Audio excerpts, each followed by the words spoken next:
Aku selalu berpikir kebahagiaan itu seperti air yang mengisi setiap celah, menemukan jalannya sendiri dan mengalir tanpa bisa dihentikan. Tapi aku salah. Kebahagiaanku justru seperti cangkir yang bocor. Makin lama diisi, makin cepat ia habis. Dan rahasia terbesarku, rahasia yang bahkan suamiku sendiri tidak tahu, adalah orang yang paling kubenci. Justru jadi satu-satunya orang yang bisa mengisi kekosongan itu. Mungkin aku harus memulai dari awal. Namaku Sinta. Usiaku 43 tahun. Sebagian besar orang bilang aku adalah gambaran sempurna seorang istri muda yang sukses. Suamiku Bapak Rahman, seorang pengusaha sukses yang sudah jauh lebih tua dariku. Ia punya 2 anak dari pernikahan sebelumnya. Anak pertamanya Laras sudah menikah dan menetap di luar kota. Anak bungsunya yang paling membuatku cemas, namanya Harry. Harry usianya 26 tahun, sama sekali tidak mirip dengan Bapak Rahman. Wajahnya lebih mirip ibunya, perempuan yang bisa kulihat foto-fotonya di rumah. Ia memilih pindah ke kontrakan sederhana dengan alasan tidak ingin mengganggu kehidupan baru ayahnya. Itu yang membuatku merasa bersalah. Aku tahu sejak kehadiranku, hubungan Bapak Rahman dan Harry jadi sedikit canggung. Bukan karena kami berdua tidak akur. Justru sebaliknya, aku dan Harry punya hubungan yang aneh. Kami saling memahami dalam diam. Aku sering melihatnya duduk sendirian di taman belakang dengan tatapan kosong, seperti memikirkan sesuatu yang berat. Aku tahu ia merindukan ibunya, tapi aku tidak pernah tahu bahwa kerinduan itu juga dirasakan olehku. Suatu sore, aku sedang merapikan beberapa dokumen asuransi di ruang kerja Bapak Rahman. Aku bekerja di perusahaan asuransi. Sebagian besar hari-hariku dihabiskan untuk bertemu klien, menyusun laporan, dan menghabiskan sisa waktu di rumah dengan menonton sinetron. Tapi malam itu terasa berbeda. Bapak Rahman ada urusan bisnis keluar kota dan rumah terasa sangat sepi. Aku berjalan menuju kamar Harry, berniat menawarinya camilan. Kamarnya sederhana, tidak banyak barang. Di dindingnya hanya ada poster-poster band dan rak buku yang penuh dengan novel-novel tebal. Harry sedang duduk di meja belajarnya dengan buku-buku yang terbuka. Ia tampak sangat serius. Aku meletakkan nampan berisi teh hangat dan biskuit di mejanya. "Belajar sampai malam, Harry?" tanyaku lembut. Her mendongak tersenyum tipis. "Iya, Bu. Lagi ada ujian semester." Aku duduk di kursi di sebelahnya, memperhatikan wajahnya yang tampak lelah. Ada lingkaran hitam di bawah matanya. Aku ingin sekali mengusapnya, tapi aku sadar aku hanyalah ibu tirinya. "Kalau capek, istirahat dulu, Her. Jangan terlalu dipaksa," kataku. Harry menghela napas. "Iya, Bu. Aku cuman lagi bingung. Kayaknya aku gak bisa ngerjain soal ini." Aku melirik ke arah bukunya. Itu mata kuliah yang dulu juga aku ambil di kampus. Dengan sedikit ragu, aku mencoba membantunya. Aku menjelaskan beberapa konsep yang ia tidak mengerti. Harry mendengarkan dengan seksama. Tatapannya menatapku bukan ke buku-bukunya. Entah kenapa, tatapan itu membuatku merasa nyaman sekaligus gelisah. Rasanya seperti ada sesuatu yang baru saja terbuka, sesuatu yang sudah lama terkunci rapat. Malam semakin larut. Harry sudah selesai belajar dan beranjak ke kasurnya. Aku yang sejak tadi menunggunya merasa lelah. Harry menawariku untuk tidur di kamarnya. "Gak apa-apa, Bu. Aku bisa tidur di sofa. Ibu pasti capek," katanya. Aku menggeleng. "Gak usah, Her. Aku tidur di sofa aja. Kamu di kasur." Tapi Harry memaksa. Ia menarik tanganku, menuntunku ke arah kasur. Rasanya seperti aku sedang berjalan dalam mimpi. Harry menyelimutiku. Ia berbaring di sofa memunggungi diriku. "Selamat tidur, Bu," bisiknya. Aku membalasnya. "Selamat tidur, Harry." Aku memejamkan mata. Kamar Harry terasa hangat dan nyaman. Aku mencium aroma bukunya yang khas. Aroma yang entah kenapa mengingatkanku pada masa mudaku. Aku merasa tenang, bahkan terlalu tenang. Aku tertidur, tapi malam itu aku tidak menyadari ada sesuatu yang sudah berubah. Aku tidak sadar bahwa apa yang akan terjadi setelah ini akan mengubah segalanya. Aku terbangun dalam kegelapan. Udara malam terasa dingin, tapi tubuhku justru terasa hangat. Aku merasa seperti ada sesuatu yang aneh. Tubuhku terasa berat. Aku mencoba menggerakkan tangan dan kakiku, tapi terasa seperti ada yang menahan. Mataku masih setengah terpejam, dan aku melihat bayangan yang perlahan-lahan mendekat. Bayangan itu milik Harry. Harry duduk di tepi kasur. Ia menatapku, matanya berkaca-kaca. Aku mencoba bangun, tapi ia menahan tanganku. "Bu," bisiknya. Suaranya terdengar serak. Aku tidak tahu harus berkata apa. Aku hanya menatapnya menunggu ia berbicara. "Bu, aku cuma butuh ibu," katanya. Aku masih tidak mengerti apa yang ia maksud. "Harry, kamu kenapa?" tanyaku. Ia menggeleng tapi tidak menjawab. Ia hanya terus menatapku. Tatapan itu penuh dengan kerinduan, kesedihan, dan sesuatu yang lain. Sesuatu yang membuatku merasa takut. "Bu, aku cuma mau ibu tahu, selama ini aku merasa kesepian. Ayah terlalu sibuk dengan urusannya sendiri. Aku tahu ibu beda. Ibu selalu ada untuk aku," katanya. Aku merasa hatiku seperti diremas. Aku tahu apa yang ia rasakan. Aku tahu rasa kesepian itu. Rasa kesepian yang dulu sering aku rasakan saat aku belum menikah dengan Bapak Rahman. Tapi aku tidak pernah berpikir anak tiriku, anak yang kubenci, juga merasakan hal yang sama. Harry perlahan-lahan mendekat. Ia menyentuh tanganku, mengusapnya dengan lembut. Sentuhannya terasa seperti sengatan listrik. Aku mencoba menarik tanganku, tapi ia menahannya. "Bu, jangan pergi," bisiknya. Aku menatap matanya. Di sana, aku melihat bayangan diriku sendiri. Bayangan seorang wanita yang merasa lelah, yang merasa kesepian, yang hanya ingin dicintai. Aku tidak tahu apa yang harus aku lakukan. Aku ingin menjauh, tapi tubuhku tidak mau bergerak. Aku ingin berteriak, tapi suaraku tidak mau keluar. Harry mendekat, dan aku bisa merasakan napasnya di wajahku. Ia berbisik lagi, tapi kali ini suaranya lebih pelan, lebih dalam. "Aku cuma mau ibu tahu, kalau bukan ibu, aku bisa cari orang lain. Aku bisa cari orang di luar sana yang bisa ngertiin aku, yang bisa jadi tempatku pulang." Kalimat itu seperti tamparan di wajahku. Aku tersental. Aku tahu dong apa yang ia maksud. Aku tahu apa yang ia inginkan. Aku tahu ia ingin aku mengisi kekosongan itu. Kekosongan yang tidak bisa diisi oleh ayahnya. Kekosongan yang tidak bisa diisi oleh siapapun. Gila. Aku yang merasa lelah, yang merasa putus asa, yang merasa kesepian, akhirnya mengalah. Aku tidak tahu kenapa. Mungkin karena aku merasa kasihan. Mungkin karena aku merasa bersalah. Mungkin karena aku takut kalau aku tidak menuruti keinginannya, ia akan benar-benar mencari orang lain. Aku tidak mau Harry terjerumus ke jalan yang salah. Aku tidak mau ia melakukan hal-hal yang akan disesalinya. "Janji sama ibu, bisikku. "Janji, kalau kamu nggak akan cerita hal ini ke ayah kamu." Harry mengangguk. Harry tersenyum. Senyum yang membuatku merasa takut sekaligus lega.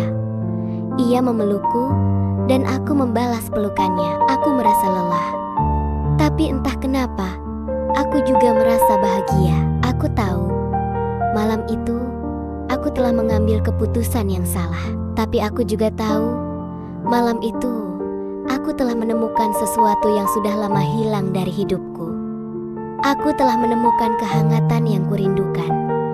Hubungan kami berubah total sejak malam itu. Kami menjadi lebih dekat, lebih terbuka. Obrolan kami tidak lagi sebatas tentang kuliah atau pekerjaan. Kami bicara tentang impian, tentang masa lalu, tentang ketakutan. Harry menceritakan bagaimana ia merasa terasing di rumah ini. Bagaimana ia selalu merasa harus jadi bayangan ibunya yang sempurna, yang tak pernah ia temui. Aku pun menceritakan kisahku tentang bagaimana aku selalu merasa kesepian meski memiliki segalanya. Bu, ibu tahu nggak, aku selalu merasa ibu itu cuma pura-pura bahagia. Katanya suatu sore saat kami sedang duduk di teras belakang. Aku terkejut. Kok kamu bisa mikir gitu, Harry? Tersenyum. Karena mata ibu matanya sama kayak mataku waktu lagi sendirian. Kayak ada kosongnya. Kata-kata Harry menghantamku telak. Ya benar, sejak menikah dengan Bapak Rahman, aku selalu berusaha tampil sempurna. Istri muda yang pengertian, ibu tiri yang baik, menantu yang santun. Tapi di balik semua itu, aku merasa ada bagian dari diriku yang hilang. Dan Harry entah bagaimana berhasil melihat kekosongan itu.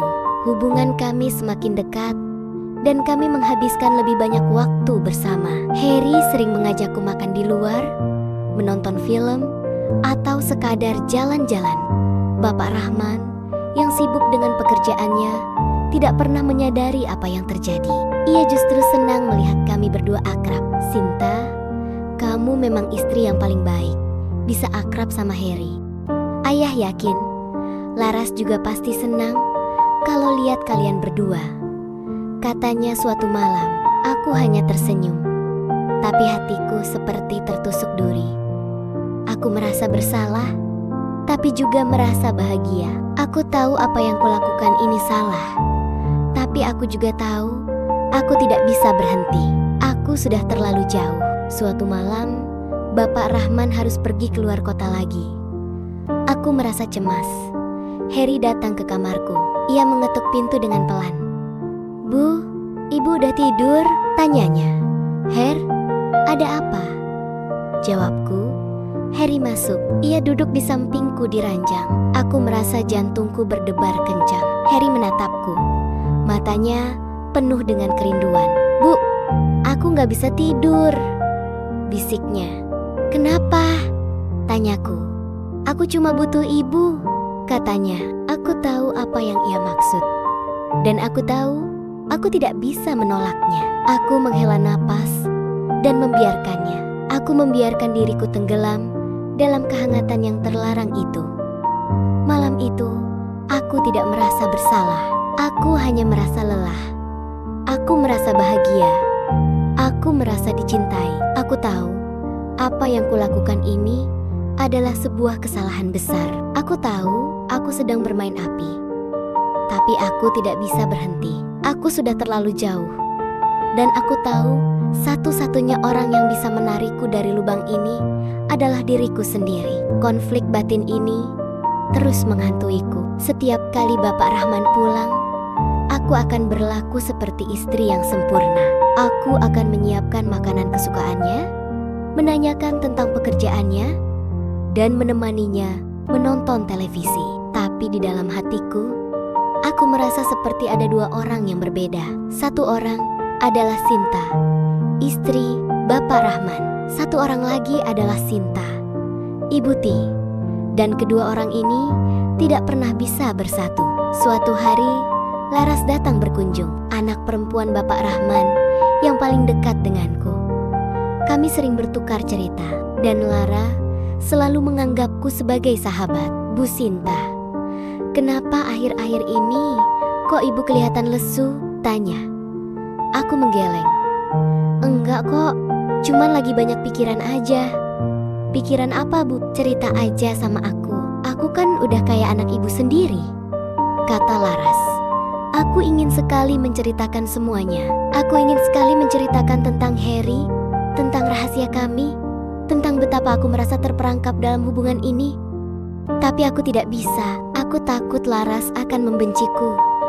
Aku takut ia akan membenci ayahnya. Aku takut ia akan membenci Harry. Laras menghela napas. Ibu tahu kan, aku itu sayang banget sama ayah. Aku juga sayang sama ibu. Tapi aku gak suka lihat ayah sibuk terus. Ayah kayak gak punya waktu buat aku dan Harry. Kata-kata Laras membuatku terdiam. Ya benar, Bapak Rahman memang terlalu sibuk dengan pekerjaannya. Ia sering lupa untuk menanyakan kabar kami. Lupa untuk menanyakan tentang Harry. Ia hanya fokus pada bisnisnya. Dan aku tahu, itu salah satu alasan kenapa Harry mencari kehangatan dari orang lain. Dari diriku. Suatu malam, Harry datang ke kamarku lagi. Ia duduk di sampingku di ranjang. Aku menatapnya. Wajahnya tampak lelah. Matanya berkaca-kaca. "Bu, aku kangen sama ibu," bisiknya. Aku menghela napas. "Harry, kita gak bisa kayak gini terus," kataku. Harry terkejut. Ia menatapku.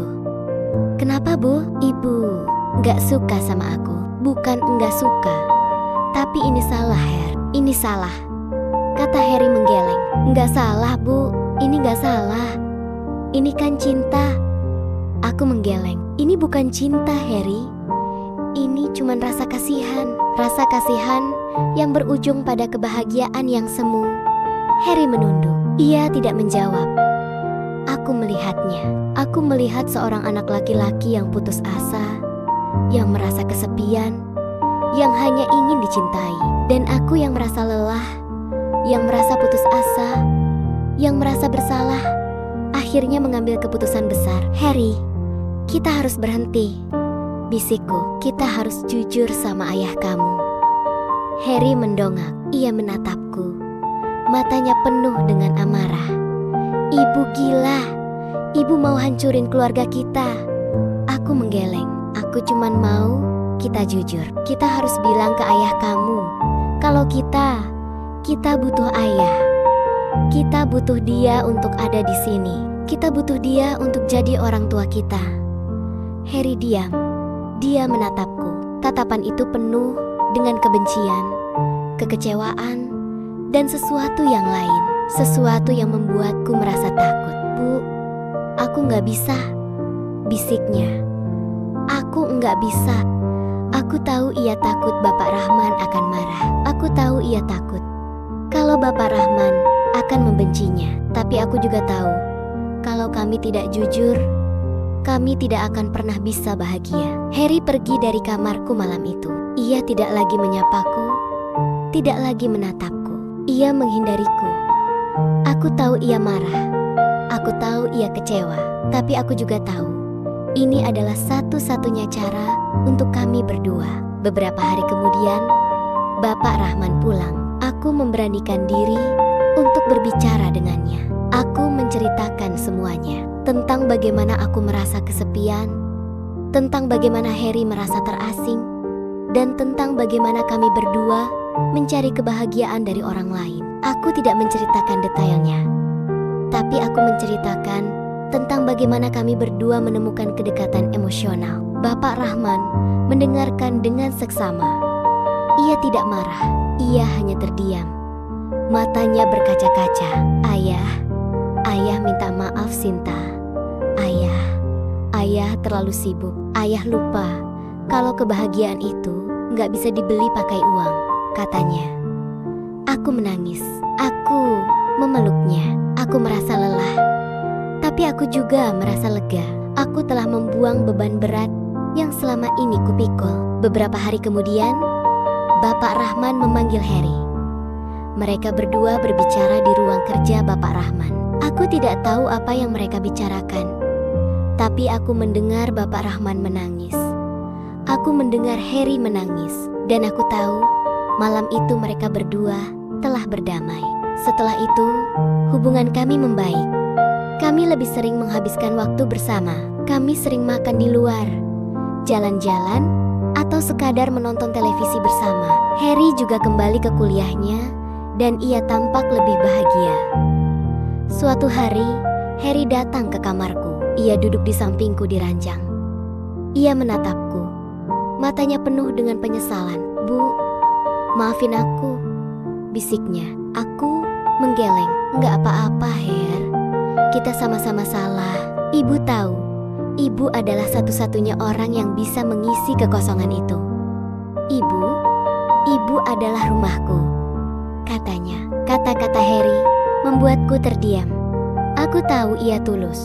Aku tahu Ia tidak berbohong. Itu telah menemukan tempat untuk pulang. Dan aku yang merasa lelah, yang merasa putus asa, yang merasa bersalah, akhirnya menemukan kebahagiaan yang sesungguhnya. Kebahagiaan yang tidak semu, yang tidak rapuh, yang tidak bisa bocor. Kini, aku menyadari, kisahku bukanlah tentang cinta yang terlarang, melainkan tentang kesepian yang terpendam. Kisah ini mengajarkanku bahwa kebahagiaan tidak bisa dicari dari orang lain, melainkan harus dibangun dari dalam. Kisah ini juga mengajarkan bahwa komunikasi adalah kunci. Jika saja aku dan Bapak Rahman lebih terbuka, jika saja Bapak Rahman tidak terlalu sibuk, jika saja Heri berani bicara tentang perasaannya, mungkin kami tidak akan pernah terjebak dalam lingkaran setan ini. Malam itu, saat aku menatap Heri yang tertidur pulas, aku merasa lelah tapi bahagia. Bahagia karena kami berdua bisa melewati masa sulit itu. Bahagia karena kami berdua bisa menemukan jalan keluar. Dan yang paling penting, bahagia karena kami berdua bisa kembali menjadi keluarga. Aku pernah berada di jalan yang salah, mencari kehangatan di tempat yang tidak seharusnya. Aku pikir, dengan begitu aku akan menemukan kebahagiaan, tapi aku salah. Kebahagiaan itu bukanlah sesuatu yang bisa kita curi atau kita paksakan. Kebahagiaan itu adalah sesuatu yang harus kita bangun bersama-sama. Dan yang paling penting, kebahagiaan itu dimulai dengan kejujuran. Jujur pada diri sendiri, jujur pada pasangan, jujur pada keluarga.